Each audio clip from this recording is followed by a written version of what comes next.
साहेब, तुम्ही जर आम्हाला घोडे लावले ना तर आम्ही तुम्हाला बैल लावू, बैल. शेतकऱ्याची अवलादे. आणि बैल कधी एकटा येत नाही, जोडीने येतो, ते बी नांगरा सकट. माझा हा डायलॉग ज्यावेळी मी लिहित होतो तेव्हाच मित्रांनो म्हटलं येणाऱ्या काळात हा डायलॉग क्रांती करणार. आणि ती झाली या सिनेमाच्या निमित्तानं. आणि दुसरा कारण काय, शेती करणारा समाज हा खूप मोठा आहे महाराष्ट्रात. शिवाजी महाराजांच्या काळातली शेती पद्धत दाखवली होती मी सरसेनापती हंबीरराव मध्ये. शेती आणि सामाजिक विषय नसेल तर मी सिनेमाच करत नाही. आणि त्यामुळे मी खूप कमी सिनेमे करतो. त्यामुळे देवाच्या कृपेने 5 म्हणजे आजपर्यंत मला फ्लॉप सिनेमाच माहिती नाहीये. 5 सिनेमे केले, 5 सुपरहिट झाले. त्यातला 5वा तर सगळ्यांनाच माहिती आहे, धर्मवीर आणि धर्मवीर पार्ट 2. त्यांनी वेगळी क्रांती केली. तर त्या हंबीरराव मधला तो डायलॉग मी म्हणतो, स्वराज्यात 2-2 वर्ष पाऊस नाही पडला ना,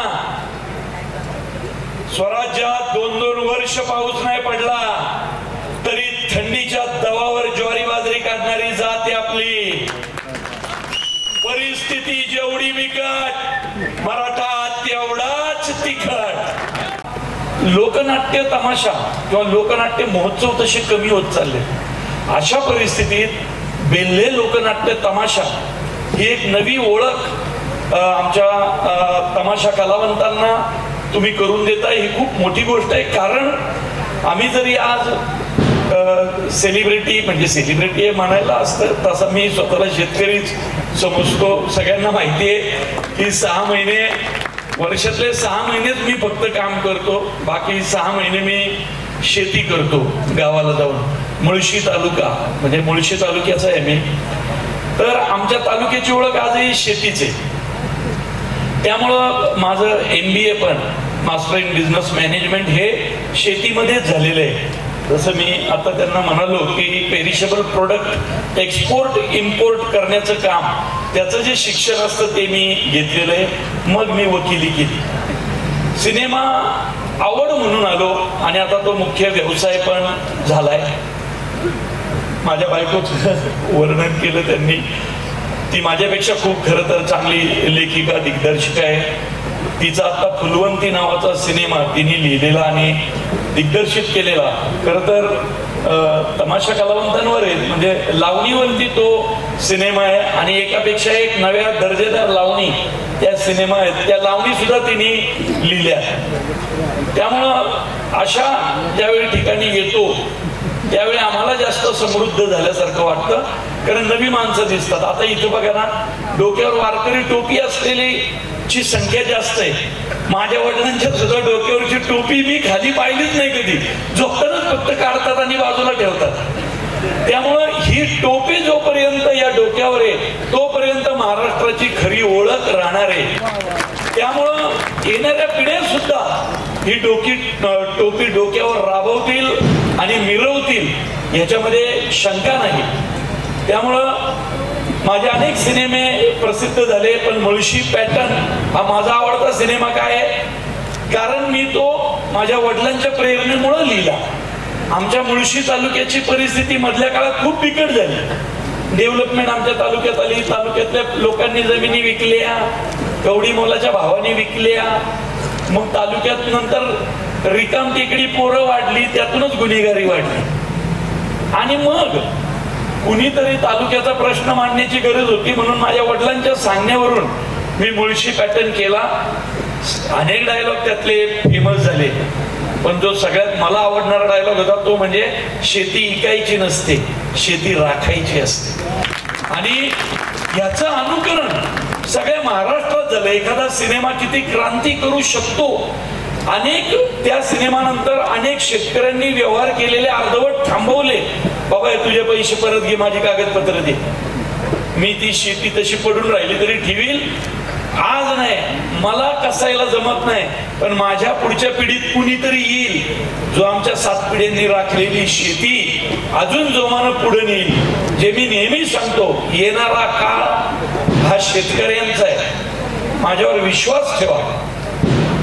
येणारा काळ हा शेतकऱ्यांचा आहे. मर्सिडीज बेंझनी जरी लिमिटेड एडिशन गाडी काढली महागडी, तरी तो घेणारा शेतकरी असेल. एवढा सुंदर काळ हा येणारा काळ आहे. फक्त त्या काळावर राज्य करण्यासाठी आपल्या जमिनी राखून ठेवा. त्याच्यासाठी मुळशी पॅटर्न केला. आता लवकरच मुळशी पॅटर्न पार्ट 2 पण येईल, कारण अजून पुढची पण शेतकऱ्याची पुढची स्टेज दाखवली पाहिजे ना आपल्याला. त्यामुळे मंडळींनो, या एका बेल्ल्यात, नाही तर मला यायची संधी कधी मिळाली असती. आज बेल्ल्यात आलो या महोत्सवाच्या निमित्तानं. तुमचे आभार. हा महोत्सव असाच चालत राहो आणि त्या महोत्सवाला काय बाबा अजून 12व्या वर्षाला 25व्या वर्षी येण्याची सुद्धा मला संधी मिळो. आमचा तो सिनेमा 3 तासाचा त्या शाहिरांनी अवघ्या 10 मिनिटात त्या पोवाड्यातून दाखवला. म्हणजे मला कौतुक करायला पाहिजे की मी आलो लोकनाट्य महोत्सव पाहिला. खरं आमच्या गावाला पूर्वी लहानपणी बालपण सगळं ग्रामीण भागात गेलेलं असल्यामुळे तमाशे व्हायचे. रात्र जागून पाहायचो आम्ही ते. गण गवळण बतावणी म्हणजे असे भारावून जायचो. आणि त्या ह्यांनी भारावून टाकलं. आणि त्यानंतर या गायिका लता लंके, उमाताई, तर या गायिकांनी काय म्हणजे त्या पुरुषाचा आवाज पण काढत होत्या आणि त्या आलापी घेत होत्या, हरकती घेत होत्या. म्हणजे काळी 4ला पण त्यांचा आवाज जात होता आणि एकदम कोमल आवाज पण येत होता. तर एवढी व्हरायटी एका गाण्यात. आणि त्याच नंतर येऊन एवढ्या सुंदर नाचत पण होत्या. म्हणजे मी भारावून गेलो अक्षरशः.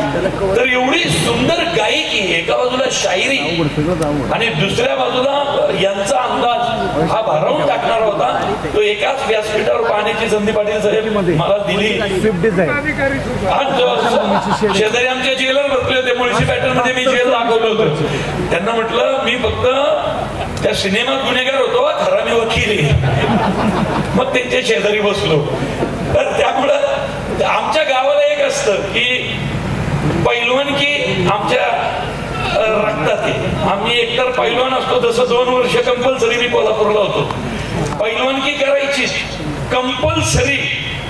आणि वडिलांनंतर वारी करायची पंढरीची, ही आमची परंपरा आहे. त्यामुळं वडील अजून आहेत. वडील 82 वर्षाचे आहेत. आजही वारी करतात चालत आळंदीपासून पंढरपुराला.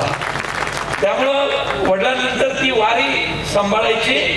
आणि पैलवानगी आता मी तर केलीच 2 वर्ष. त्यानंतर आता पोराला करायला लावायची 2 वर्ष. बाकी मग तुम्ही नट व्हा, सेलिब्रिटी व्हा, लेखक दिग्दर्शक कुणीही व्हा, पण घरची शेती आणि पांडुरंगाची वारी ही जपलीच पाहिजे. हे आहे RBN मीडिया ग्रुपचं RBN महाराष्ट्र न्यूज नेटवर्क आणि आपण पाहत आहात RBN महाराष्ट्र. रहा अपडेट प्रत्येक क्षणी. ताज्या अपडेट्स तात्काळ मिळवण्यासाठी आत्ताच सबस्क्राईब करा.